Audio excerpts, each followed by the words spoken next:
From the moment I wake until the moment I go to bed, I use electricity. I depend on it throughout the day, and it is hard to imagine how it would be without it. I depend on electricity and machines that secretly organize and direct my life.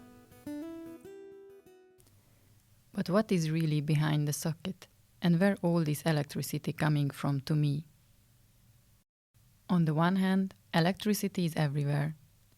In the air and in the property of materials when they rub against one another, but it is also in our brains and in other non-human animals. On the other hand, though, I cannot really hear, smell, touch, or see this silent servant in my everyday experiences. First, because it is insulated, for reason, and also hidden from me by the very design. Secondly, because of remoteness. The homes and living spaces are often in great distances from the electricity generation. The smell of burning coal and noisy hydropower plants are located at distant hills or remote coastlines. But can it be that this remoteness is purposeful? Some say it is used to support large-scale control over people and resources in the service of corporate industry and neoliberal state.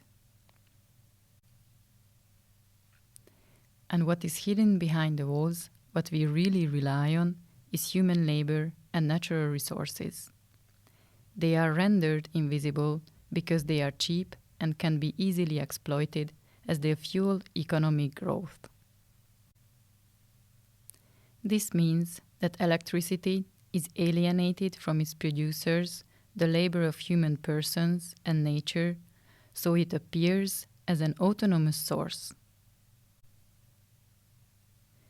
It is part of culturally constructed stories where the spatial, institutional, or cognitive distances are made between production, distribution, and consumption by the global capitalist system. However, I think it is only part of the story because my ignorance, convenience, and addiction contributes to this invisibility as well. When I use electricity, I very rarely think about mountains, rivers, landscapes and their species and ecosystems, people's labor and time that make possible for me to use it. Who are they and how are they doing? Who is being liberated and who profits? How could electricity alter our ways of interacting, our relationship with our environment?